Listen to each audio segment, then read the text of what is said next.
Hi, I'm Jim Kreider, and this is the Intentional Living Podcast, where we have conversations about how to use your resources, your time, your money, your talents for what's important to you in life in an efficient and effective manner. I'm glad you're joining with us today, and I look forward to this journey with you.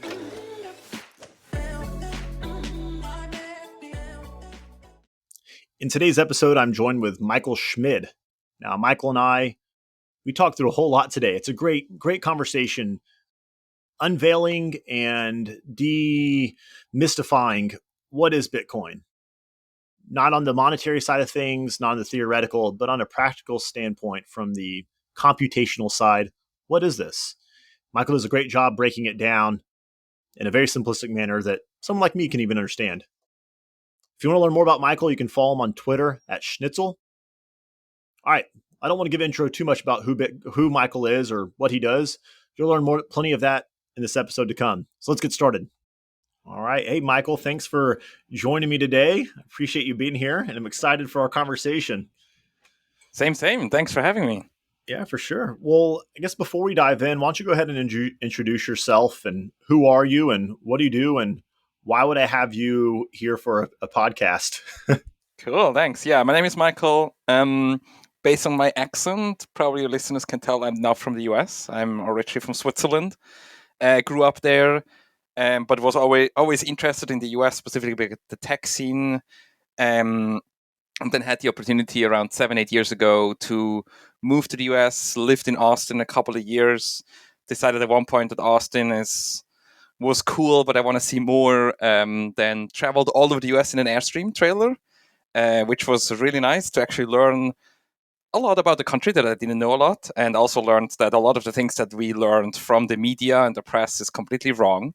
So did that for a couple of years, and now I live in Virginia, in a small town in the middle of nowhere among 400 other people, which is another new experience because I always lived in big cities before. But I'm really enjoying it. It's really cool. Yeah, my Bitcoin story. I started quite early. I think my first interaction I had is like 2011, where in the tech scene in Zurich, there were people like really excited about this new technology. The problem was I had no idea how broken our money system is. Coming from Switzerland, it's pretty cushy. Like you don't have to worry much about 401ks and things like that, just because the government takes a lot of this for you, and also inflation and stuff is just not a big issue. But only after I now moved to the US, so like in 2019, 2020, I realized how important Bitcoin is for us from a monetary point of view. Because technically I understood it from the beginning, or I knew about it for a long time, but only when I learned about the money part, I really fell into the rabbit hole and went all in, full in. Dang. I didn't know that about you with the Airstream. That's pretty awesome. Where were some of your favorite places you explored during that time? That's a good question. I think the places that we were really completely by ourselves. One of them was like Joshua Tree National Park. There's a lot of BLM land, so the Bureau of Land Management, which is owned by the government, and you can basically just stay there for up to 2 weeks in the middle of nowhere. So you literally like there's the highway, and you go to an exit, and then there's like gravel road, and you just drive, and you just hang out. And we basically cooked every night over fire. We saw stars. Our dog just ran around off the Airstream because for 2 weeks we saw nobody else, like not even a car of somebody else, and just that was really, really cool. That's awesome. That would yeah, I used to try to get Kendra, my wife, to travel, live out of an RV for a bit, but then we kept having kids, and now we have 4 kids. I think that'd be really tough to live out of an RV with our family. It's doable, but We've met people that do it. It's quite a zoo. I would say, like, it's a lot going on, but yeah, it's a different life. Like we now realized, yeah, now that we're working on or planning on children and having more dogs, it's also nice to have a house.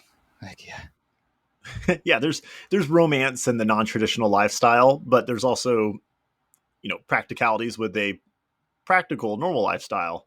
So Yeah. for Yeah. right now, I'll live vicariously through others, but one day maybe. Nice. Yeah. Well, hey, I wanted to have you on this. You definitely have a different way of viewing Bitcoin and just experience and hands-on relationship with Bitcoin far beyond my personal uh, technical prowess, but then also with really anyone else I've talked with, from a just understanding the technology behind it, how it works, and actually, working with it on a regular basis. Do you want to go ahead and just tell us a little bit about like things that you've done? Talk to us about like your mining and home and everything, and then we can talk through like from there. Really, what I want to get to today is talking with you about like what is Bitcoin, not on the monetary side necessarily, but like actually how does Bitcoin work? There's a lot of confusion around not only the Bitcoin is it's a lot in a lot of facets. We're trying to tackle economics, monetary, but we're also trying to tackle like coding and energy policies. Like there's so many things tied up in here, and we've spent some time in the last few weeks talking through the monetary side, and that still leaves this gaping gap that I certainly am not sufficient to fill with. Like how does it actually work, the computing side, the code, sort of the history behind that, like why Bitcoin, the security of it. So I'd love to hear that. But before we go there, like I feel like you maybe talk to the audience about why you'd be a good person to talk with and some neat things about what you do from a physical standpoint with Bitcoin. Yeah. Yeah, for me right now, today, that I'm mostly working Bitcoin has all to do with mining and the specific case of mining, which means home mining. And if you try to mine at home, one of the problems is that we all have very high electrical costs compared to like industrial rates. And so mining only becomes profitable if you start to use the mining for something else than just creating the Bitcoin. And that's in my case is using the heat. So what I'm doing is I'm heating my house, my hot water, and the hot tub completely with Bitcoin miners. Which basically means that these miners, they generate a lot of heat, because a computer, any computer, converts 100% of the energy you put in. It actually comes out as heat. And as soon as I realized that, um, I could not stop and thinking about how can I reuse this heat. And so how it technically works is you actually put the miners into oil, you heat up the oil, and then because you have it inside a liquid, or you have the heat as a liquid, you can then transport it throughout your house, you can convert it into water. And so that's basically the technical way how it works. And that then becomes the calculation of, is this profitable, which everybody is asking all the time, becomes so much a different discussion than like these really big miners, that for them the profitability is purely the Bitcoin that they mine with the electricity. For me, I now generate two things. Yes, I generate Bitcoin, but actually way more important is I generate heat. And in case of, let's say, the water that I would have heated anyway with electricity, the electrical cost that I have is one to one the same from before, where I had the regular water heater, to now the Bitcoin heater, because I want to shower anyway. And so all the sats that are generated are now completely free. Like any sats that is generated through this mining system do not cost me any additional electricity cost because I've paid them already. So that's the big part, and I've been working on this now since 2 or 3 years, just for myself, um, because I was wondering if it's possible, and I believed it's possible, and so I spent hours and hours in learning about immersion, about different tubing systems and mining itself and all the different things, and have put this on Twitter, and people are super excited about this because people that realize that you can now, for the same cost, suddenly generate free sats, they want to do this. And so what I'm working on now is actually creating as much content for people that want to do this themselves. So that is like open source videos, build or like instructions on how to build these systems by yourself, but also um, thinking about how could we actually create kits or plug and play solutions that we can send to people's houses that they can plug into their house and also mine their house or heat their house with mining. That's yeah, that's incredible to think about. As I mentioned to you, about a month back. Being in Texas, heat is not much of a concern. What we're looking for is cooling. So I would love one day if you can figure out how to take that hot air. You explain it to me in a dumbed down manner, so I could somewhat explain it. How it is technically possible to take that hot air and convert it to cold air. Basically, just how like AC systems do it. So if you can crack that one from a Bitcoin mining perspective, I think the state of Texas will be eating out of your palm. Yeah, no, that's actually one of the next things I'm working on because, funny enough, in the Airstream, we have a fridge and the fridge runs on propane and the propane can only generate heat. So there is physical possibilities to convert the heat back into cold.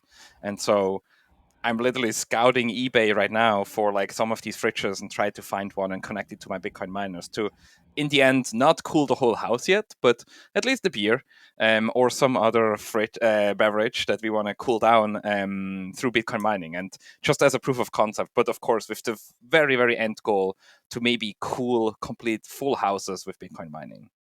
That'd be amazing. Well, let's take it back now from your heating your house and your hot tub and your water with Bitcoin miners. Let's just talk through again the side of things that I know the things I'm smart at, which is into it's easy to keep track of because there's not many of those.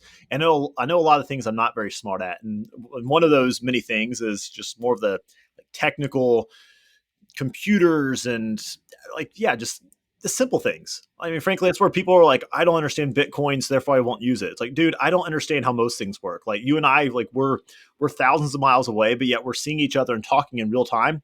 I don't know how that works. That blows my mind. I couldn't begin to tell you how I can see you right now, but I still use Zoom. So, or a phone or a picture. I don't know how a camera works. And that's nuts. I couldn't explain it to you. So let's take those are things we're used to. And I think a lot of using something that you don't understand, um, it has to be so normal that it's used that you don't even think that you don't understand it. Like people use cameras and phones and stuff all the time, and most people don't understand how they work. It's just a normal part of life, so you're okay with that.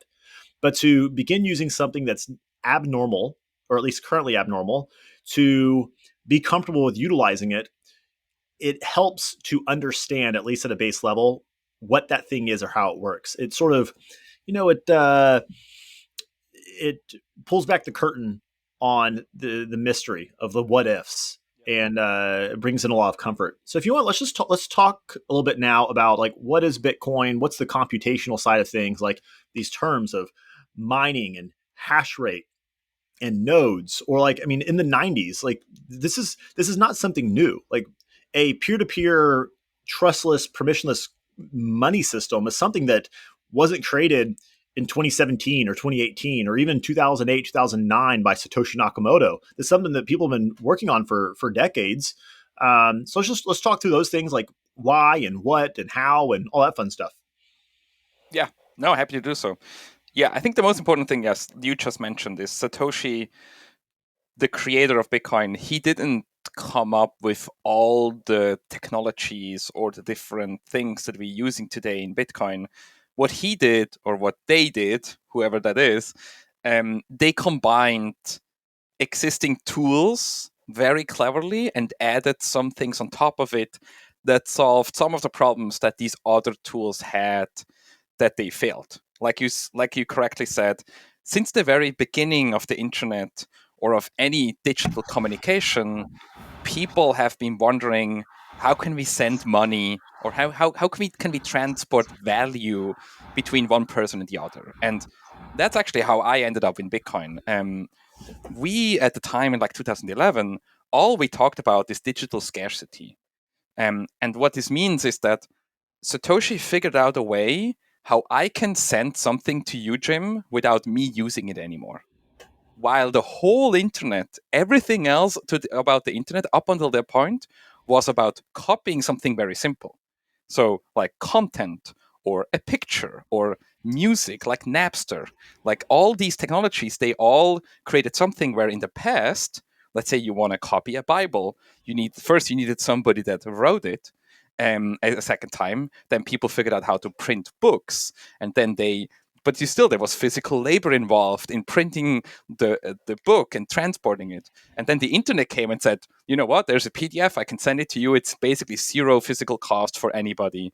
And so it was all about transferring knowledge very fast and copying knowledge very fast. And now the problem is though with value, specifically if you want to have a stable amount of anything, you want to ensure that if I send you something that I cannot use it a second time, that's called double spend. That means that if I send you a specific amount of Bitcoin, I cannot spend it anymore. And the system Bitcoin figured that out.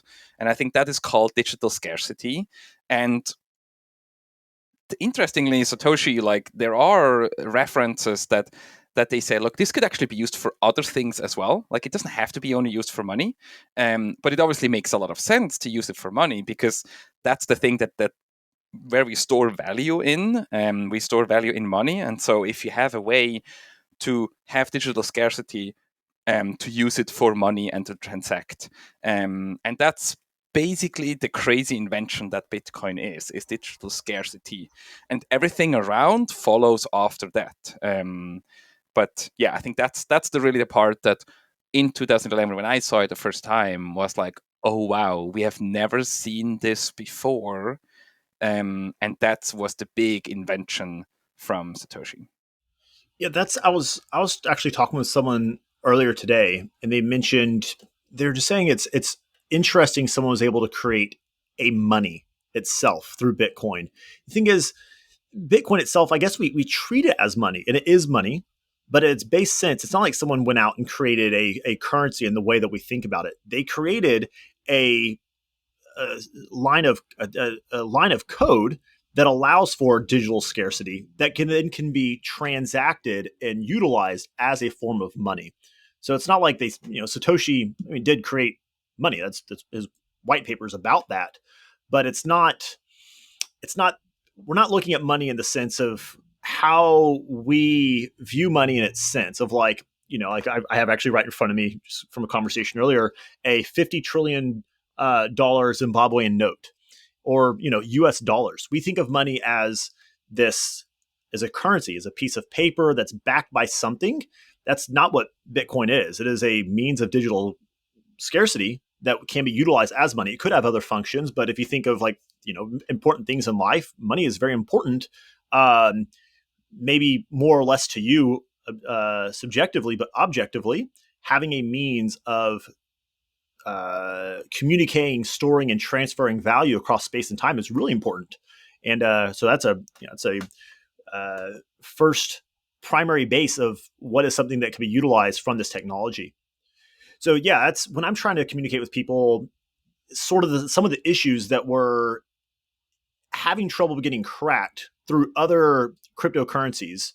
And now, like, the term cryptocurrency has been hijacked, but really we're talking about like just cryptography and currency. So cryptographically backed money, and that they used to be that's a pure thing, and it's in a sense, but it's been hijacked by everything else that comes along with the baggage of cryptocurrency. But with these, I mean, this is something that's been tried to tackle for over a decade before Satoshi came on the scene. And one of the problems when I try to relate to people in my simple mind is like, if I send you, Michael, an email, I retain a copy of that email, and then you have a copy of that email. So now we've duplicated this. And Bitcoin was somehow able to make it where I send you that Bitcoin, I no longer retain this copy of code, and you have it. And not only that, but we're also not counting on this trusted third party, or me individually, or you individually, to keep a safe ledger that the transaction took place. But rather, that transaction is then signaled to everyone else in this ecosystem to keep a ledger, to verify what transaction took place. That Jim sent this email to Michael, and I could say, no, I never sent that email, but everyone else received a signal to know that took place, and y'all can verify it. And basically, the greatest number of verifications wins, and y'all can march on and assume that actually took place because y'all are able to verify that. That's very simply how I put it. But I guess let's keep pulling those strings. So, do you feel like Satoshi Nakamoto? I guess for those who are listening who don't know who that is or what in the world we're talking about, Satoshi Nakamoto is a person or people or entity no one knows, and that's something you have to come to terms with. Is like, we don't know who this is, and you can't get hung up over that. I mean, frankly, like, I don't know who invented the wheel, but I still Or use it all the fire. time. Yeah. Yeah. And if the person who invented the wheel came and was able to prove, like, hey, this is me, I invented the wheel, we don't have a lot of appreciation. But if that person came and said, hey, I've thought about it, and circle wheels have been great, but I really think that square wheels would be better. If they could really prove they created the wheel, I think we'd all just, like, out of a sign of respect, say, all right, we'll hear you out. If I said I want square wheels, everybody would be like, dude, beat it. But if the wheel creator came out and said, I like square wheels, we say, look, I don't think it's going to work, but we'll hear you out just out of respect. But they could do nothing to change wheels that are used into squares beyond, like, instead of a circle, beyond anything that, like, more than you could or I could. They'd have to actually have a convincing argument. So if this Satoshi Nakamoto person comes out as an individual that you like or dislike, or an institution that you like or dislike, that doesn't actually mean that they have any more control or less control than any other individual or group or entity over how Bitcoin works moving forward. And you have to come to terms with that. That's okay. So with that said, so Satoshi Nakamoto, they wrote this white paper basically with a lot of stuff that I don't understand. I guess, Michael, if you want to talk to us, like, sort of what was in that white paper, what made it important, and any key pieces of that paper, or just the initial, like, hey, here's Bitcoin, here's what it is. What made that special compared to the thousands of cryptocurrencies that exist now, or even the things that were trying to be created up to that point? Yeah. So the big thing that Satoshi Nakamoto came up with is the complete decentralization of the ledger. Before Bitcoin, there were digital cash systems that always relied on a central entity to actually confirm or deny a transaction. So that's basically a bank where I will send money to Jim. What I actually do is I go to my bank and tell the bank, please send money to Jim. And because we both trust the bank, we trust that the bank has, you can imagine this like an Excel spreadsheet that says Michael has 1 Bitcoin, Jim has 0. And then I say Michael sends 1 Bitcoin to Jim.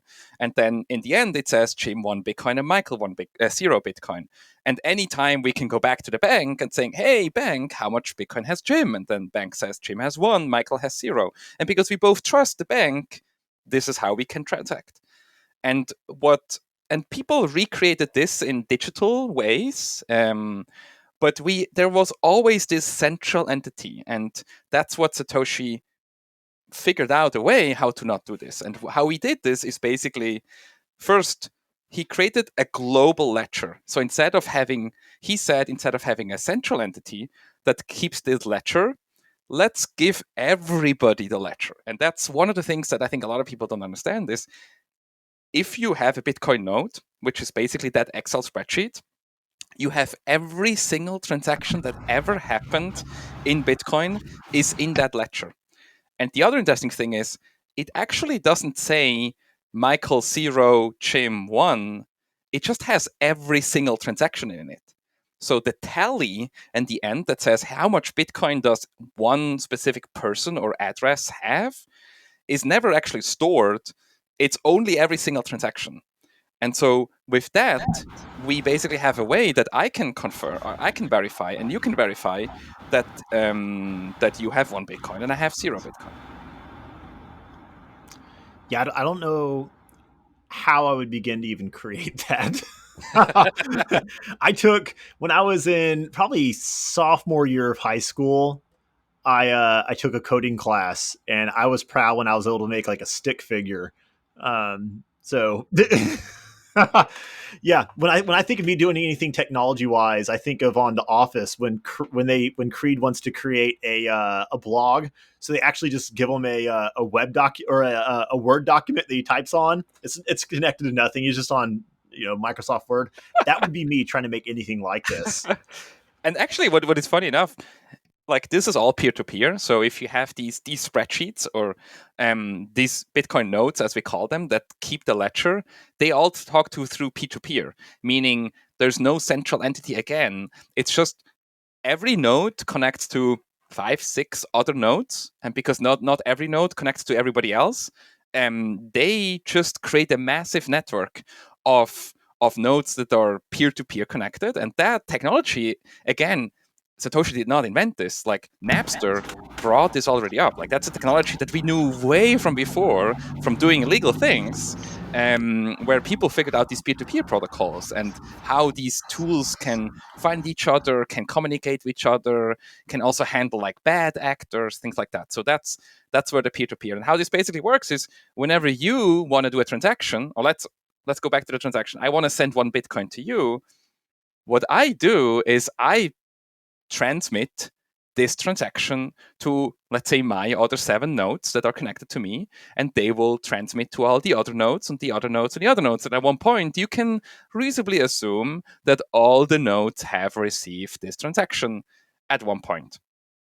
The problem is, though, how can we assure that after I transmitted this transaction, that I sent 1 Bitcoin to Jim, how can we ensure that I not suddenly say later, oh, no, by the way, that was a mistake. I now sent the Bitcoin to Ruth. And so that's because you don't have a central entity. Now, the bank would say, no, wait, Michael, you sent the Bitcoin already to Jim. You don't have it anymore. I'm sorry. But if we don't have a central entity, we need some other way to ensure that you cannot change, suddenly rewrite the past. That I cannot go in there and saying, oh, by the way, now I sent 1 Bitcoin somewhere else, or my Bitcoin is now suddenly at Ruth's place, and things like that. And that's where the blocks come in. See, I was about to bring that up because there's these phrases that have become gimmicky and that like I actually stay away from, despite how much of my time, both personally and vocationally, involves Bitcoin. I avoid so much of the terminology that is so related to Bitcoin, yet is just mixed with other things. So one of those being cryptocurrency. Like I never say the word cryptocurrency or crypto just because it's has like I'm a Christian, but I don't really talk about like religion that often because the connotations of religion has baggage when Christianity is it's a religion. But I don't throw around that term just because the baggage comes along with it. So like cryptocurrency, I don't use that term. Another one is blockchain. You know, blockchain is such a buzzword and no one really knows what it means. You have companies who are putting everything on the blockchain. Which can you talk about that? Like, has anything that you've talked about thus far, is any of this related to the blockchain? Like, have you already spoken to what the blockchain is? We just haven't used that word yet, or is the blockchain something else? So the blockchain, in its simplest form, is basically a distributed database which allows you to store data in a lot of different nodes or places or computers, where together all these computers can agree what actually the history is, and you cannot change the history. So it's you mentioned earlier these Excel spreadsheets that I can keep and you can keep, and instead of having a bank keep. So is the blockchain essentially all of those verified, the grouping of verified Excel spreadsheets in one spot, and then as, and from my understanding, it basically as a new spreadsheet is created, we add that to the block. It's a chain of blocks. Is that remotely correct? Yeah. In a very So dumbed down manner.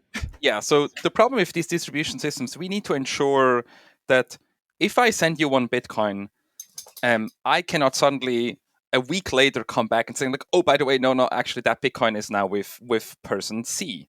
Let's say that's Ruth. And the blockchain solves this with all the transactions that happen within 10 minutes. So let's say I send you a Bitcoin. That transaction, Michael sends Jim 1 Bitcoin, is Here, added. let's make this from just being a hypothetical. Why don't you go ahead and send me a Bitcoin real Oh yeah, quick? wait one second. I have a test net. I can send you 1,000 Bitcoin if you want, but that doesn't have any value.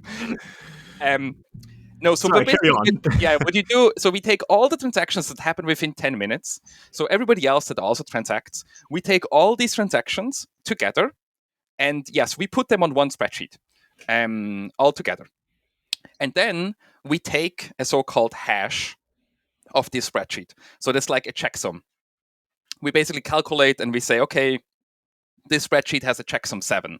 Now, if one person would change a tiny bit of information, like let's say I would say I will send you a 2 Bitcoin, the checksum will change, meaning that the 7 changes into a 9. And then what we do, we create a new spreadsheet, and we put the number 7, that was the checksum of the first spreadsheet, we put it on top, and we put the 7 in there.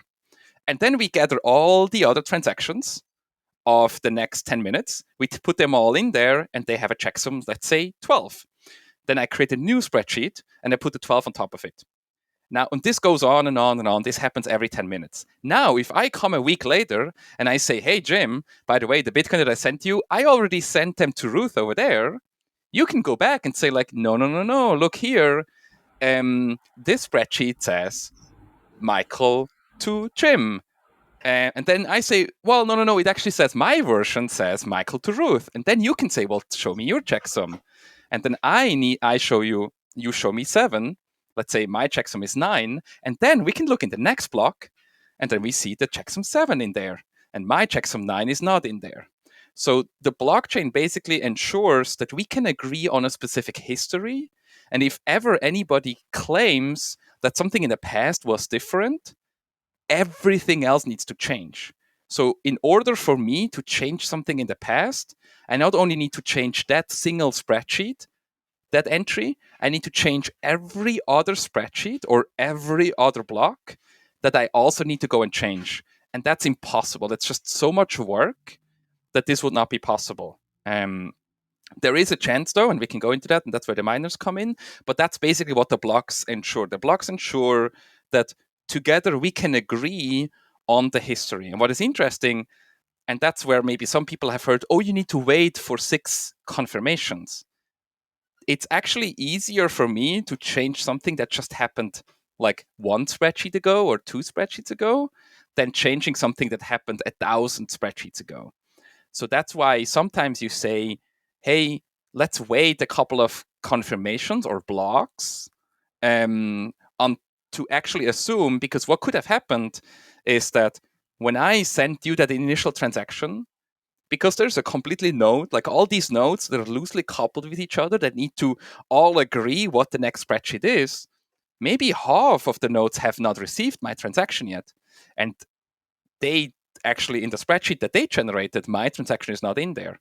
So I need to wait a bit for the system to actually be able that I can trust it, that my transaction that I did has been seen by every single node and has been added to the spreadsheets of every node.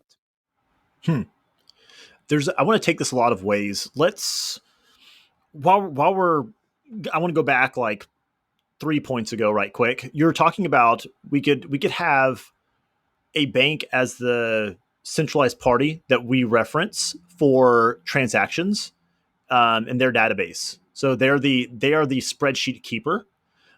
Why is having a decentralized these group of spreadsheets? Why is that better than a centralized party? Why is that better in some instances? Maybe like I would argue in the case of Bitcoin, so money.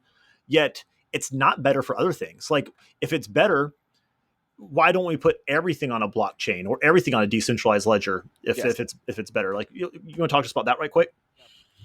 Well, basically, these decentralized ledgers are very slow, very compute intensive, and not optimized at all.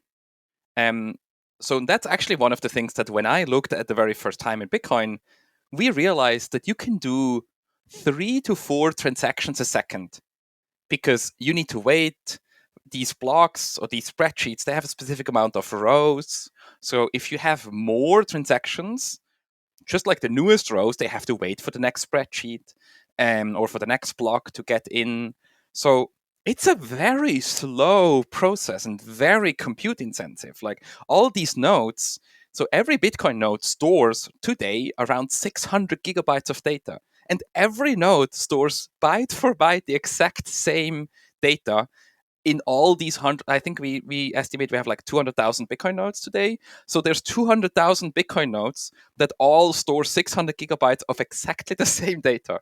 Like if you tell this to any technology person that tries to make optimized fast systems, they're like, this is complete stupid. Like just store it once, agree which of the one is the main one, And then the other ones, you can store it for something else. So these decentralized systems are very, very, very inefficient, but they're very trusty because there's no single entity that can suddenly go in and saying, oh, by the way, Jim, you didn't pay your taxes. So let's, of this whole Bitcoin that you have, now half of them you don't have access to. Or this transaction actually never happened because, Jim, we don't like you anymore. And we have numerous and thousands of examples of this where, with the current fiat system that relies on decentralized entities, aka banks, where suddenly people get kicked off.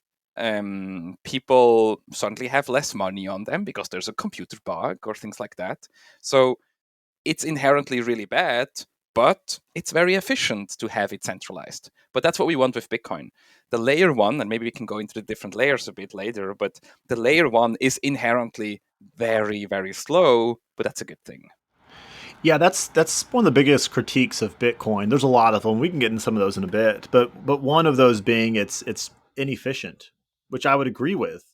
There's this there is a in anything in life, there's going to be trade offs and opportunity cost. And a trade off with Bitcoin and its decentralized manner is the efficiencies or lack thereof. So other cryptocurrencies, as mentioned earlier, there's thousands of these other things, and we could, that's a lot of the sales points of these other cryptocurrencies is it's more efficient, it can process more transactions, or it's easier, uses less computing power than Bitcoin. Why is why is that not a worry? The inefficiency versus the efficiency of these other cryptocurrencies. Because in order to really do it decentral, we can only do it this in an inefficient way. Like, as soon as you want more efficiency, you have to add you will add some kind of trust into the system, and trust means that individual people will be trusted by others, and then these individual people suddenly have an incentive to play some games. Like, that's what we see with governments. There's no government in the world that has not a corruption. Like, if you are the person that decides who gets a driver's license how fast, of course there is an incentivation automatically to say, well, if you pay me a little bit more, I will just put you one like on the staple of, or the staple of all the driver's license applications. I will just put you on top of it, and then, like, yeah, you just give me a little bit of dinner or whatever. You invite me to your boat, or pay me a whole yacht, like whatever it is. That's humans. Humans are inherently not fair because humans think about themselves. Again, this is all a good thing. The problem is, if we do this, if we let individual people decide about others, that's when these things come in, and that's where Bitcoin writes it into code, lets machines, which inherently are not unfair, they just execute the code. So if we write fair code and give these computers all the same code, we can create a system that is very slow but very fair. Awesome. Yeah, it's perfect. And obviously, you mentioned earlier the layers and everything. We can go there in a bit. Um, here's something you earlier talked about how you do home mining with Bitcoin, but since then you've used the word node a lot as a means of verifying transactions. Can you help me understand the difference between like a node, what is a node, like running a node? What does that mean, and what's the difference between a node and mining, or Yes. like what takes place in running a node and the applications of that versus mining? Yes. So, as I said before, the nodes keep all these spreadsheets or these blocks. Um, they basically synchronize themselves. They store the transaction history. If you want to know, hey Jim, how much Bitcoin do you have? Or Michael, how much do I have? I need to go to a node that has the complete transaction history. But what I also said is we want to make sure that every 10 minutes a new spreadsheet is generated. Now, how do we do this in a in the internet where everything is in real time, where everything is super fast, where we literally invent new fiber optics to send data as fast as possible between different continents? We need to find a way that something happens every 10 minutes. And that's where the miners come in.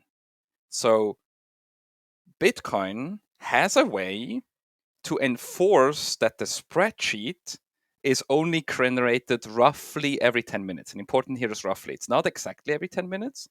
And how he does that is that the checksum that I mentioned before, the 7, the 9, and the 12, Bitcoin actually says, or the network says, the checksum, let's say, needs to be 5 of this specific block.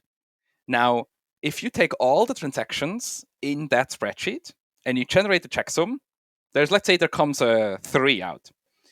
And that means the Bitcoin network says, no, it needs to be a 5. Now, in order to change the checksum to a 5, the only way is to add some random number. Bitcoin calls it nonce, number used once. And this number you add to the spreadsheet at the end, and you generate the checksum again.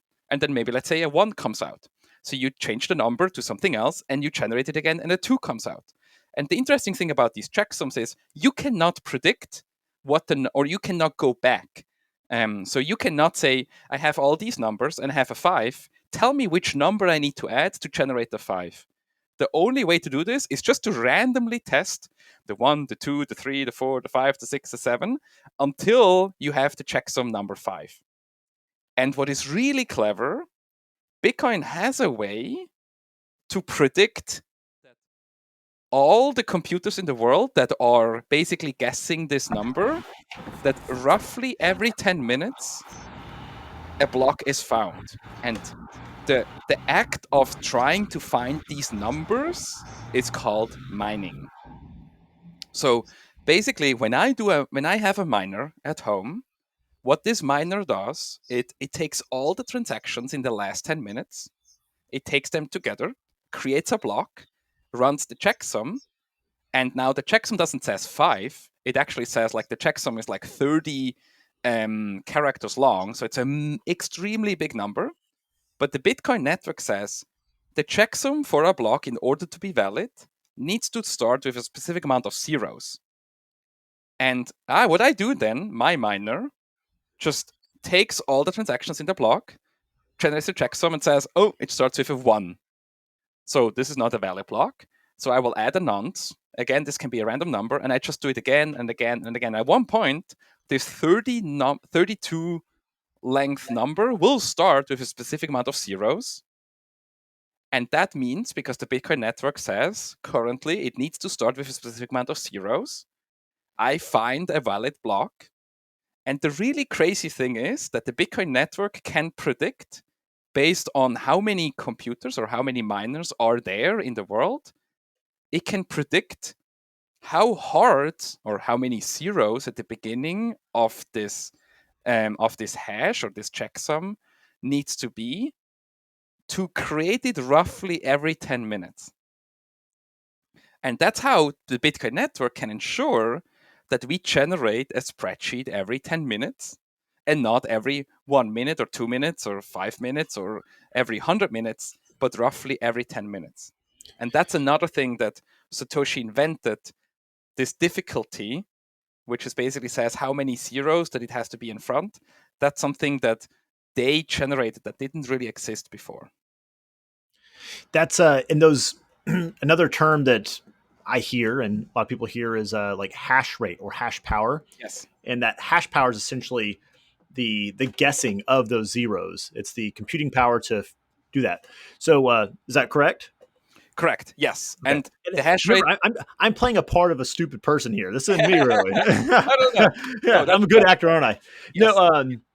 Let's see. So, again, in my simplistic actor, in my simplistic mind, how I explain this is, especially like the difficulty adjustment. You alluded to that briefly a moment ago. So, how I explain this to people is, if it was just you here and I wanted you to be able to guess a number in the next 10 minutes, I could say, hey, Michael, I'm thinking a number between 1 and 10,000. And you could just start going 1, 2, 3, 4. And you could count to 10,000 in the next 10 minutes. So roughly, I would say, all right, if it's just one person, it'll take 10 minutes to guess between 1 and 10,000. But if Ruth came in here as well, I would need to increase that number, because suddenly y'all are both just shouting out numbers. and I need to double or maybe triple the amount of the between, instead of 1 and 10,000, I'm thinking of a number between 1 and 20,000.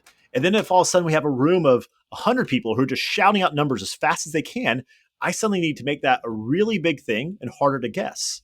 And that's essentially what's happening with this hash power. It's the hash power that's being exerted, the amount of voices and how fast these voices are screaming out numbers, trying to guess.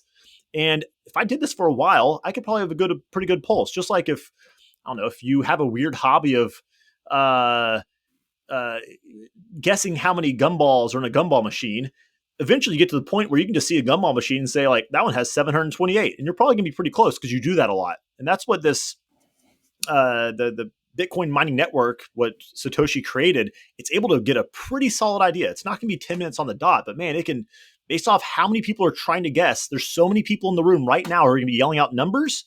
We need to make it this much more or less difficult.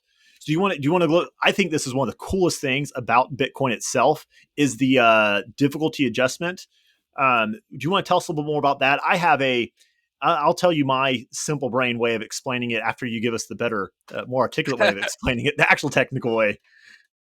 No, that's exactly correct. So what the Bitcoin code does, so again, there's no central entity that says the next difficulty is that many zeros in front of these for the checksum. It's the code that runs on every Bitcoin node, and every miner also has a node running that looks at every roughly 2 weeks. Bitcoin, the code looks at how fast did these blocks come in. So if it's exactly 10 minutes, it will say, hey, the currently difficulty is good. We keep this for another 2 weeks. If the blocks over the last 2 weeks came in a little bit too fast, let's say 9 minutes and 50 seconds, it can calculate how much harder it needs to make the difficulty. That's again the amount of zeros up front in order to make it exactly 10 seconds longer.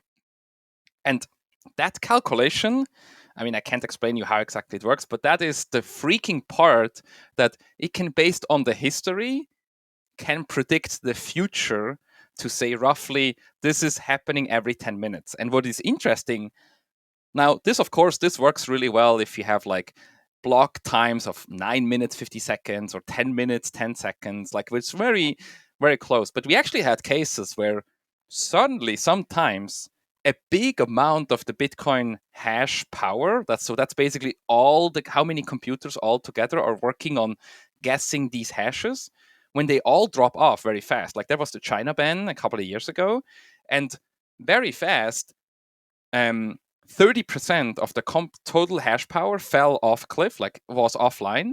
And we actually had blocks that took 20 to 30 minutes average rate. But the first difficulty adjustment realized this, made the difficulty also again 30 to 40% easier. And from that point on, we had again 10-minute blocks, which is fascinating to see that it not only works in these small increments, but also these big jumps. Bitcoin, basically for 2 weeks, it was struggling a bit, but after that, it was all fine again. And that's the crazy thing. If you go to anybody in the world and you say you have a computer system and you lose 30% of the network from one day to the other, no system will continuously work again. Like everybody will say, oh, we need to bring back the 30%. But Bitcoin is able to handle a 30% drop of the hash rate, and it takes a couple of days. And after a couple of days, Bitcoin just jogs along and creates every 10-minute blocks again. And that's a thing that even today, talking about it is fascinating. Give me goosebumps that we have a technology that can do this. Yeah, I think that's one of the most incredible parts of it. Even just the concept of having that difficulty adjustment built in, which the moment you start pulling the thread of Bitcoin at all, that's one of the first things you encounter of like, oh, it won't work because of this. I had someone actually on Twitter today. I mentioned something about Bitcoin, and someone commented about mining profitability or lack thereof, and how are we going to overcome this? If there's too many miners and Bitcoin drops in value, no one will mine anymore. And that's where this difficulty adjustment is just incredible. That's, again, going back if it was just you in a room and suddenly, like, wow, that guy's earning some easy money by guessing numbers, I want to go do that too. And suddenly the room's flooded with people. Well, if we're still only guessing like a smaller number, that number's going to be guessed too quickly. And we just threw off the entire system. So we have to increase. And then if everyone leaves like, this isn't very fun, I would be better off going back to my 9 to 5 job instead of guessing numbers. I'm out of here. Well, suddenly you're staying in a room by yourself. And if that number remains super high, suddenly it's inefficient, but it's able to adjust again every roughly 2 weeks. So again, in my simple brain illustration would be if the gold in California in 1848 was able to see, wow, there's a lot of people heading here from the east. Up to that point, gold was being pulled out of the mountains at a certain cadence. So there's a certain inflation rate of new gold being introduced to the market. If the gold was able to somehow forecast and see like, oh my goodness, there's a bunch of wagons coming, it would be able to retreat deeper into the mountains itself. So when those people arrive, they get out there, suddenly when I think of gold miners, I think of a scraggly guy wearing red long johns. So they all show up. No offense to any gold miners out there from the 1840s. But that's my picture. So all these guys pull up in their wagons and they got their pickaxes out and their pans and they're sifting gold. That gold is suddenly hard to get to despite there being this flood of people. So the amount of gold being pulled out is at the exact same rate as it was before this big arrival, which again, one reason that's really important is to monitor the flood of new gold hitting the market. And that's going to encourage and or discourage how many people are actually working on this versus other things that can and should be worked on. So if you got out there and it's like, man, digging for gold stinks, that's hard work and it's not worth it. I'm going to go, even maybe playing this illustration out too far, but a lot of the companies that are still around today from the gold rush era were not companies actually based around gold mining itself, but in peripheral exposures. For instance, like Levi Strauss, they created jeans out there to help people like have a good rugged jean while digging for gold. Same thing with was it Ghirardelli? I think it's Ghirardelli is a chocolate company. They were a grocery store first, and then they became a chocolatier in California. A lot of companies that are around today they got there, was like, dang, this work stinks. I can go sell chocolate instead. And that's where Bitcoin, it comes in. It's like, dude, that guy's making a fortune doing this. I'm going to get into it. And suddenly it's really tough because everyone wants in. And all of a sudden it's not profitable anymore because so many people are trying it that, all right, I'm going to go and spend my time doing something else that benefits society and is not as hard for me and I can get rewarded. And that's, again, going back to this terrible monologue. Sorry to drag y'all through this. But again, the comment that was made to me prior today and that I get regularly, and something I wrestled with at first before I fully understood mining and hash rate and difficulty adjustment, is this whole thing about miners and like what happens when suddenly the reward is small but yet it costs a fortune. And thing is, if the reward of Bitcoin, it's cut in half roughly every 4 years. If we look at this 10-minute block and all that fun stuff, we know that every roughly 4 years, the reward from mining a Bitcoin is cut in half. And that's going to happen next April of 24. And if that happens, suddenly the benefit of mining a block is cut in half. So these people who are out there mining Bitcoin, and not like Michael who's doing it, and that's a peripheral benefit besides mining or heating his house and water, but as a pure business expense, what happens to those companies? That's a danger. Well, then because of this difficulty adjustment, it will just simply make it where less people are incentivized to mine. If you don't have the energy efficiencies to mine Bitcoin, well, you'll stop. It makes sense to use that energy on something else instead, to go make chocolate or make blue jeans. And the people who are able to do it well will continue doing so. And this difficulty adjustment will be able to account for all of these things. So it just continues to happen at a 10-minute rate, roughly. And the people who stay in are benefit properly, and those who don't, well, it's fair economics in a very pure sense. If you want to waste money on it, if everyone decides we're going to stay out here and keep wasting money just because, technically we could do that, but that's where logic just falls apart. It'd be cheaper. That's where it's interesting if you think about, like, it would be cheaper to not try to mine Bitcoin, but instead just to buy it. yeah, it's pretty incredible the motivating factors that comes along with this. Again, it's not just money, it's not just computing, it's energy, it's all of these things.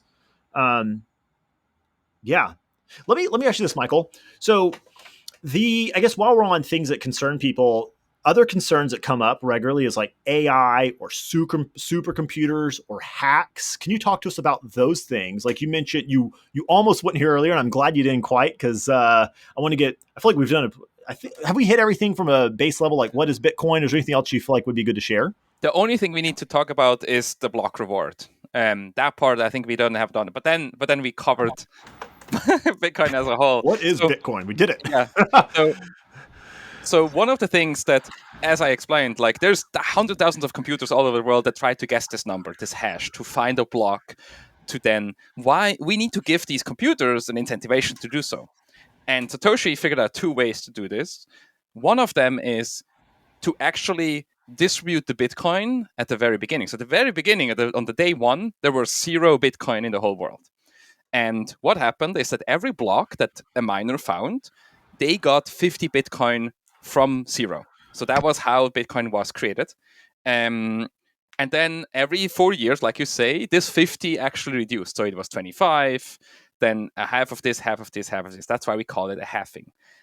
But the miners obviously have an incentivization to actually mine now because they get 50 Bitcoin. Now at the beginning, Bitcoin wasn't a lot worth, but that's why it is halving. So the idea or the game theory behind this halving, is that as Bitcoin grows in value, the miners get less and less in terms of Bitcoin value, but because the Bitcoin is worth more and more, it actually starts to even out. Um, at one point, though, all the Bitcoin is going to be distributed. So in the year 2140, we roughly have 21 million. And that's maybe one thing we have to talk about the scarcity again. But basically, at that point, there will be no more Bitcoin distributed. All the Bitcoin will be mined. I'm glad you're bringing this up. I remember when I first realized that, like, this is something I wrestled on for about 2 hours. And then I was smart enough to think there's no way I'm the first person who's thought of this as a concern. And there's tons of resources. So, yeah, this whole thing of like, okay, there's only so many Bitcoin. What happens when they're all mined? Why would anyone continue to mine and verify this network? So, why would someone keep doing that after all the Bitcoin's been distributed? If that is quote unquote the only incentivizer to mine. So I apologize for cutting you off, but No, no, no, I'm that's so good. glad you brought this up. Like I said, so in Bitcoin, every block has a specific size. So that means a block can have a specific amount of transactions in it. Now, at the very beginning, when I started with Bitcoin, like every block was almost empty because not a lot of people transacted in it. But today, now since a couple of months, we actually have more transactions than block space. So more transactions every 10 minutes are generated by the people that use Bitcoin, then have space in these blocks. Now, the miner somehow has to choose who to put into the block because let's say there is 50,000 transactions and you only have 5,000 slots. Who do you put in? And that's where the transaction fee comes. So, me as a person, if I actually send you a Bitcoin, I don't send you a whole Bitcoin. Maybe I send you, or in the transaction, I put in 1 Bitcoin and let's say 10,000 sats, which is a little bit. So that's like 0.00001 Bitcoin. Yeah, And since this is an intro, what is Bitcoin? A SAT or a Satoshi named after Satoshi Nakamoto is 1/100 millionth of a Bitcoin. So you don't have to buy a full Bitcoin. You can buy again, it can be divisible up to 1/100 millionth. There's no reason to say the code couldn't be changed to make it where we have even smaller fractions if Bitcoin gets to a place that we need even further divisibility. But that's a SAT or Satoshi. Sorry, keep going. correct. No, no, no, that's okay. So yeah, so let's keep at the Bitcoin. So I want to send you a Bitcoin, and what I do is I actually send you 1 Bitcoin, but 0.1 Bitcoin. I say, hey, this is for the miners, and the miners basically look at all these 50,000 transactions that are currently exist. They look at which have the highest transaction fee because they obviously are interested to make the most money. It wouldn't make any sense to add a transaction in there that has 0 transactions or a very small one. So they're incentivized to mine the ones that have higher transaction fees earlier. So they will put them into the next block faster. And so that's the way for me to signal to the network how important is this transaction. If I just want to send you a Bitcoin and saying, hey, here's a Bitcoin, I don't really care when it arrives, I can put a very low fee. If we're literally standing next to a house and I want to go into the house because I just bought a house from you and I need to pay you, I will probably put a high transaction fee in it. And the game theory says that after 2140 and already today, the miners will make more and more money or value through these transaction fees. And basically, after 2140, we only will have the transaction fees. And obviously, the idea is that at that point, Bitcoin is so valuable. Some people say it will take over all other currencies and all other value in the world that we stored, that even if we only have a little bit transaction fees, it will still pay for all the energy and the cost of all these miners together. And so there's no risk or really worry about this because it's all part of this big plan that Bitcoin will take over the value of the world. That's a fantastic segue away from the question I was going to ask, but into another one. So if by the, let's say it happens 2140, suddenly the transaction fees are so high, those transaction fees are coming from you and me. Like if we have to use Bitcoin to transact, and suddenly these transactions or fees are so high to make sure that we're actually able to pay for things, why would I keep using Bitcoin if it costs me that much to use a currency? Is there any solution to that? You mentioned this earlier with layer two. So Yes. talk to us about that. Yeah. So actually, let's start with outside um, of like Bitcoin itself. Any systems that we're using today is always built on top of layers. So let's say if you want to fly from the East Coast to the West Coast, you have a plane that flies directly between these two destinations, but they don't go that often. What they do is they take together a lot of people, put them in a tube, and fly them. But then you maybe don't live right next to the airport. You have like a bus system or a car and things like that. So what we're doing is we're starting to do things in layers where you have very big transportation systems that only go from like every couple of hours, like the plane, while you have smaller systems like a bus that go much more often, that can do the fine distribution. And this system, that is something that humans figured out. We also know, for example, in computers, like as we're talking with each other, we're talking through the TCP/IP system, and this actually has 4 different layers, where every single audio file that I send you, that you hear, go through all these layers, and each layer is responsible for each specific part. And also, they start to chunk these different things. So, layering stuff, anything, is a normal thing in nature and with humans and whatever. And so, Bitcoin does exactly the same. So, Bitcoin has the layer 1, which is what we talked about so far, is the system that can do a transaction every 10 minutes, but is completely trustless, meaning you don't have to trust anybody at all. Now, layer 2 comes in, which is called, today, the most known layer 2 system is called Lightning. And basically, people explain it always like in a bar tap. So if you go to a bar every couple of days, sending them money every single time, and or maybe using your credit card every single time that you walk up to the bar and you buy a beverage and you walk away, swiping the card doesn't really make a lot of sense. So what you do instead is you give your card to the bartender and saying, I want to open a tap. And then you consume all the beverages you want in the end. And at the end of the day or of the night, or maybe over multiple days, if you are a really good friend of the bartender and you trust them that they're not going to run away with your credit card.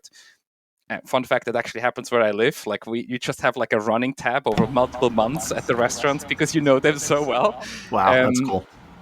um, you at one point you tally up, and so but that only works because there's trust. There's trust between the bartender that you not suddenly move away and you never close your tap, and there's trust with the bartender from you that the bartender doesn't run away with your credit card and just spends it.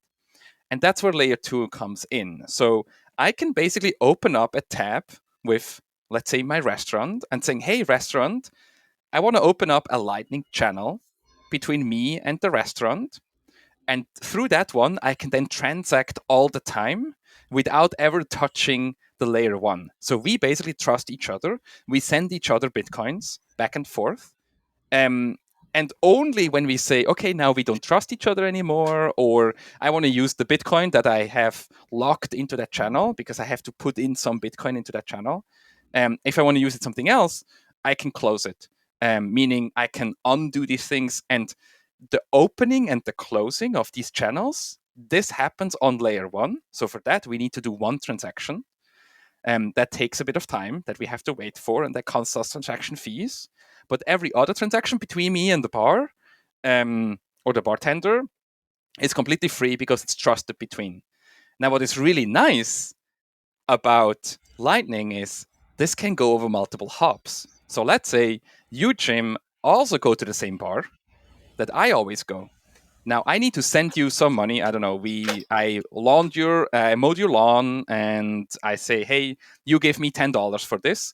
Now instead of opening a Lightning channel with me directly, which again will take 10 minutes, and you have to wait, and then the Bitcoin is locked into that channels, you can go to the bar and saying, hey bar, by the way, can you send Michael $10 or 10 Bitcoin or whatever it is? So the bar now suddenly becomes an intermediate between us two. And that's how the internet works. That's how routing works. That's how everything that we do in terms of communication works. That you don't always actually talk with each other directly. You talk through intermediaries. And the Lightning Network uses that system to ensure that I actually only need to open a couple of channels with maybe the things that I interact with all the time.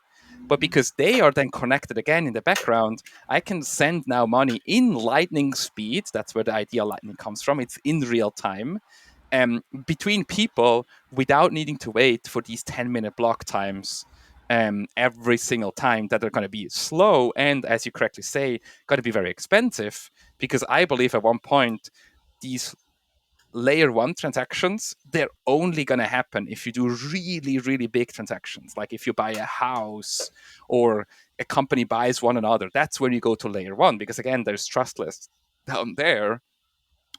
For the daily stuff of just using systems, we're going to go layer two or maybe even layer three. However, these look like, we don't know yet. There's some ideas of layer three on top of layer two, but that's where like daily transactions are going to happen. They're going to be instant. They're going to be almost completely free. So like these Lightning transactions, sometimes you pay like even less than a sat. So that's like less than 100 millionth of a Bitcoin.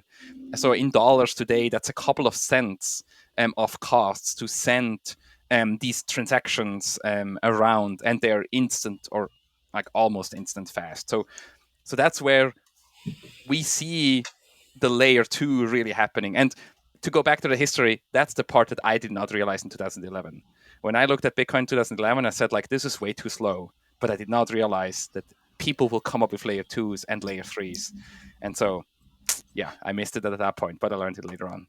Yeah, that's a big thing of other cryptocurrencies is the inefficiency from a that we spoke to earlier, the inefficiency of time and power and everything that comes with Bitcoin. And again, that comes with the trade off of security. But then the ability to build on top of that to create quicker, less, more cost efficient, all of these things.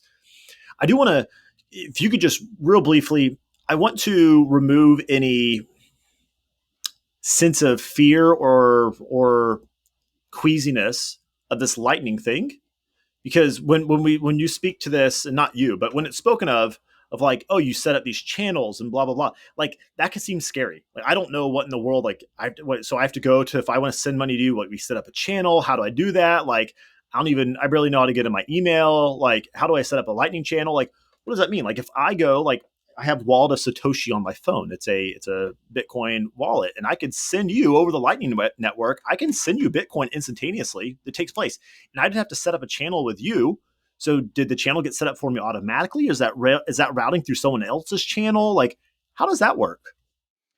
Yeah, that's really the part that I see. A lot of this is being abstracted or will be abstracted completely. Like if you remember, like in the past, when we had to go into the internet, like you had to take your phone and disconnect the cable and connect it to your computer, and you had to click a button, and it took a couple of seconds. And it made all these beautiful sounds that we all miss today. And then you were in the internet, and you couldn't use your phone, and now literally my watch is in the internet all the time. Like that's from like where we went from, and that's where we're going. And I think we're still in analog times in like Bitcoin or Lightning. And so, yes, today, if you want to use Lightning, you have to do channel management. If you want to really do it by yourself, so meaning if you want to have your own Lightning node, you have to find peers, you have to open channels to them, you have to make sure that like the channels are balanced and all that stuff. There are today now solutions where companies take this over completely for you. The problem is they actually then have access to your Bitcoin, so you basically store it with them. Now they don't have an incentivation to run away with the Bitcoin, but it could happen. And we've seen these exchanges and all these other, oh, just trust me, I will keep your Bitcoin safe type of companies, people. Eventually, they're all gonna, again, like we said before about the driver's license, they have an incentivation to actually start do some shady stuff, and so. But what I believe is in the future, we're going to have Lightning software that will do the channel management completely autonomously, where you just have your node or your Lightning node. It can be on your phone, it can be at home, wherever it is. And all this channel management is going to be completely automated, where you just send money between different entities and you don't worry about this anymore. Like in the past, where we worried about am I now using the phone or the internet? And today, the internet is everywhere all the time active and we don't even realize it anymore. Yep, that's exactly there. That's so much of the demystifying this is a few things of recognition. One is the recognition of how much we utilize today that we don't really understand, that it's we take for granted, and it just works. And I know Bitcoin it being a new thing, and there's fancy words that aren't used in normal vocabulary, so it can seem mysterious. But the moment we come to realize, like, well, that's how most things work, and it will become all the more normalized.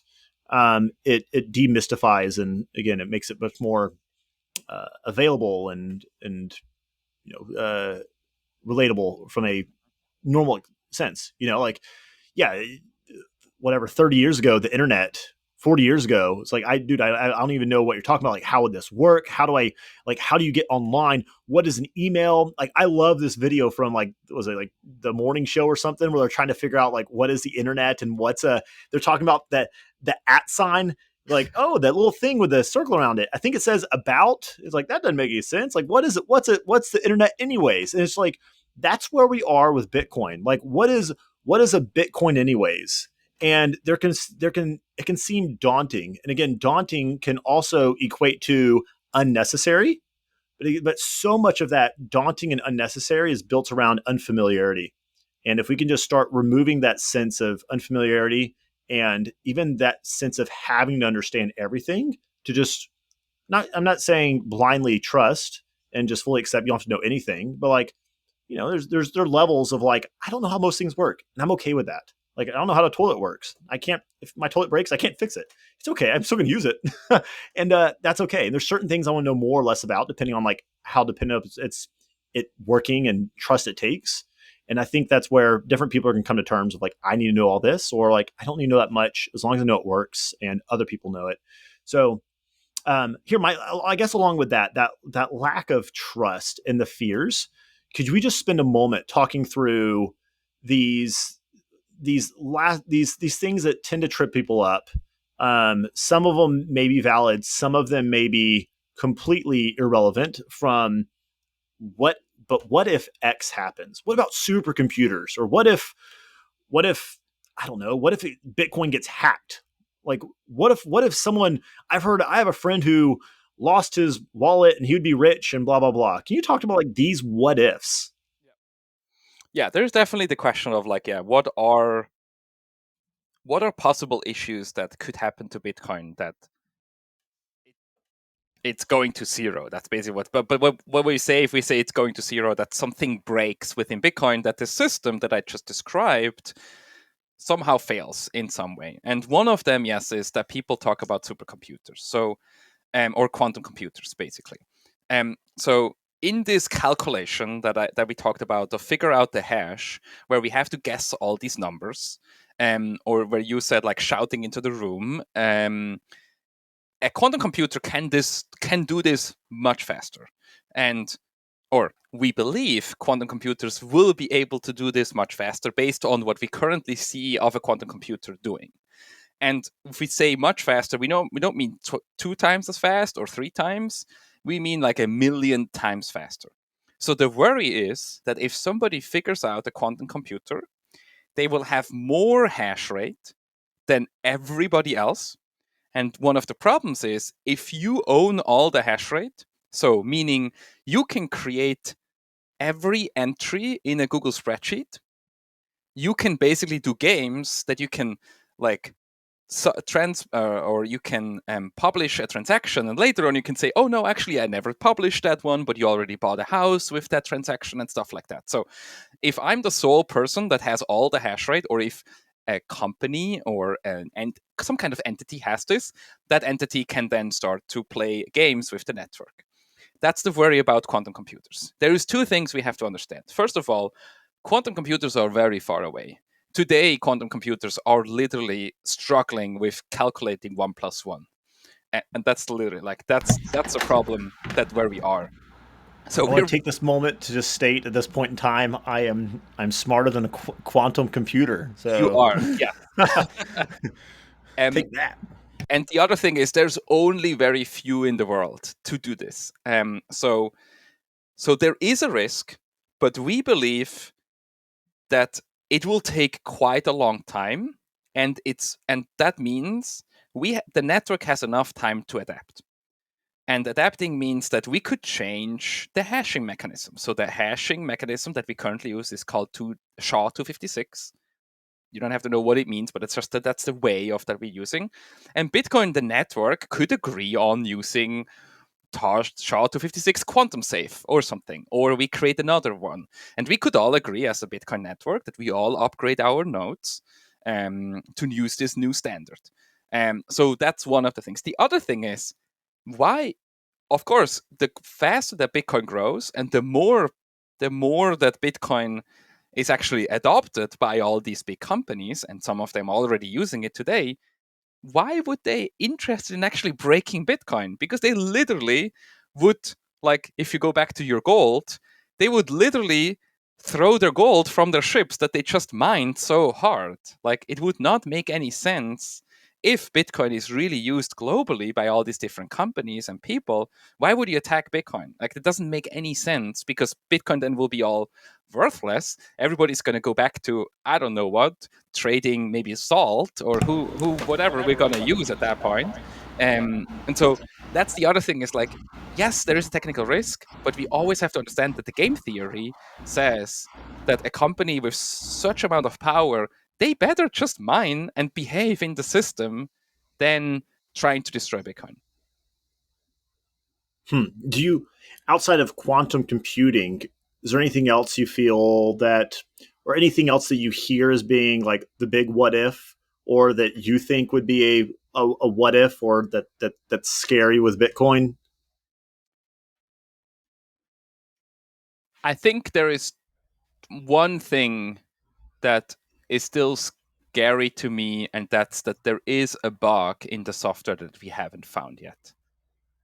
But I also have to say, of all the software in the world that runs, probably Bitcoin is one of the software that has seen the most scrutiny of most people, of most programmers, of the most intelligent people in the world. They have looked at this code probably more than the code that flies your airplane, that drives your car, that literally does a surgery robot. Like, Bitcoin is now so widely used by so many companies that so many people had an incentivation to find a bug in there, that if it exists, it would have been found. But what we have to understand is also we constantly modify Bitcoin. We add new features to it. And there are things that are not complete bugs that we say, oh, now Bitcoin is broken. But there are cases, and there have been some in the recent months, where people start to use Bitcoin but in a way that nobody else intentioned. We don't have to go into them, but I mean that's like where the whole ordinals and inscriptions comes from. That's a technology that we added a feature to Bitcoin, and somebody figured out another way to use it where nobody else thought. And so we have to be very careful that as Bitcoin is growing, that we're not um, blindly adding code or new functionality into this. But that also have to be said is like, of all the open source stuff that I've ever worked with, Bitcoin is probably the hardest, the slowest, the most scrutinized way. If you want to even change one line of code in Bitcoin, there's so many people looking at this. There's so many tests ran like no other software that I've ever seen in my life. So I really think that the chance that this happens is very, very small, but there is a tiny bit of chance. But I believe that chance is actually less than us finding a bug in an airplane or things like that. So putting it relatively to other things that could happen to our lives, I think it's actually less. And so therefore, I sleep pretty well about all of this, but there is a tiny chance. It's something. The last thing I want to talk through is that, like, the as Bitcoin grows, the safety of it in a lot of senses increases as well. So when Bitcoin was young and not widely distributed from a hash rate or a node system, it would have been easier to manipulate the system. Yeah. But as the hash power increases and the people running nodes increase and people verifying these transactions, it as a system, and the more eyes scrutinizing it, it itself is becoming strengthened. And that's similar to the what I believe it was Preston and I talked about a few weeks back was the value of Bitcoin. As the value of Bitcoin increases, unlike most assets, you get a higher P ratio, it becomes more and more risky because it's seemingly overvalued. Meanwhile, Bitcoin, as it becomes more, has increases in purchasing power, there's a place of it becoming, in a sense, a safer asset because the adoption and uh, uh, the market cap of taking over other things, just the probability of overtaking other things and become even further adopted just increases. Correct. So that's where time and uh, the adoption rate is doing the antithesis of so many things out there. It's like, oh, if we have more people scrutinizing this or adopting it or buying it, it's poking holes in all the time. Meanwhile, this thing is just being more and more built up and secured and valuable. I was writing an article just a bit ago before this, and the question was about price of Bitcoin, if it's safe now because it just went up by like 25% in the last few days. And it's, again, one of the responses, hey, who knows what's going to happen short term with price, but theoretically, as I just mentioned, as we see an increase in these things, like it should become a safer asset, a safer code, a safer thing in general, because of these people around it. Yeah, it's pretty And amazing. an analogy I've heard about that is like, if you want to, like, let's say you have a hotel and you go to the hotel and you burn down the hotel, like that's obviously bad for all the people. But if everybody has a room in that hotel, suddenly everybody starts to protect the hotel. Like if you literally also burn down your own room and the shelter that you have in that single hotel, like nobody has an incentivation anymore. People are incentivized to work together, to help each other, to keep the hotel alive. Now, of course, this is a bit weird analogy into Bitcoin, but that's exactly what's happening. If everybody starts to use Bitcoin, nobody has an incentivation anymore to hurt it, and everybody suddenly is very incentivized to make it better, to improve it, and that's basically the thinking of open source. That's the whole reason that open source exists in coding, and I think that's what's so hard for so many people to understand is that today we don't have a single money that everybody rallies behind. We have all these different currencies and they all have incentivations to hurt each other and things like that. But if we have a global standard where everybody agrees upon, suddenly the whole world will be a better place because we're all going to be incentivized working together. Because if one person tries to hurt everybody, they hurt themselves. And that's what Bitcoin will do. Yeah, that's where, I mean, theoretically, if you have some maniacal person who wants to burn down even their own room, they don't care. That would be scary. But that's where with Bitcoin as it's not just this. It's not just a room that requires a match. Now it takes a Oh lot yeah, of resources. So suddenly you have to have a maniacal person who has access to an insane amount of resources and is able to manipulate those in a very particular manner, where it just becomes the statistical probability of this taking place is minuscule and not worthwhile. correct. So yeah, it's a self enforcing mechanism. Well, Michael, I finally understand Bitcoin. Um, And by the way, this is maybe 5% of all of it. So it's big. The rabbit hole is big, but like you say, well, you don't have to understand everything. I don't understand everything. I have never read the Bitcoin code from top to bottom, but I'm still able to explain it. And I think that's really the part, like you're saying, is that I feel like it's really great that you can go really deep in Bitcoin and understanding the basics. And I would say what we talked about now are the basics. I think that's really good. Um, but there is so much more to explore, and it's an endless amount of rabbit hole. I started again 2 years ago, roughly, and I feel like, yeah, like I said, I've maybe found 10 or 15%. And there's also so much more to come. Like, so many people are working on improving Bitcoin every single day. And that's the exciting part, that we can now be part of this, because if you want, you can go out and change this thing still today. I think in a couple of years it will be impossible to actually move it around, but that's a good thing. Again, we want slow systems, but that's the super exciting part, that we can now build the future of money for the world. And yeah, I encourage everybody to learn. Specifically, podcasts are a great resource to learn. There's so many things out there, but there is websites, there is books, there is endless amount of information to learn about all of this.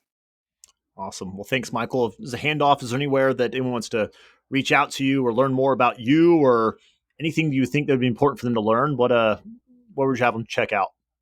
So you mostly find me on Twitter under the name Schnitzel.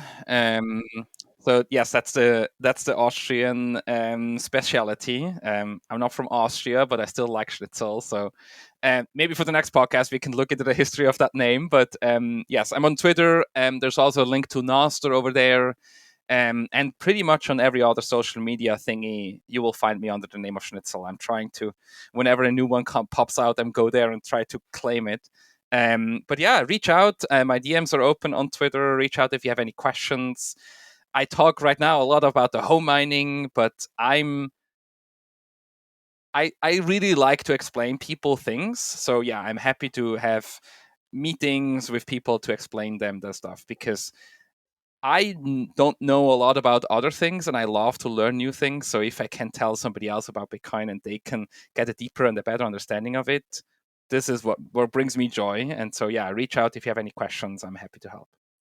Perfect. And definitely have to have you back on once you've managed to scale the heating system. And certainly once you figure out you've cracked the nut on the cooling system, we'll bring you on. We'll run a trial at my house. All right, sounds good. Let's do that. Awesome. Thanks, Michael. Thank you. Hey, thanks for listening to the Intentional Living podcast. Now, today's show is simply entertainment and educational in nature. Do not take this as tax, legal, or investment advice. If you are looking for tax, legal, or investment advice, you should go talk with a tax, legal, and/or investment advisor. But again, this content is simply educational and entertainment purposes. Thanks again for listening. We look forward to you joining us on the next episode.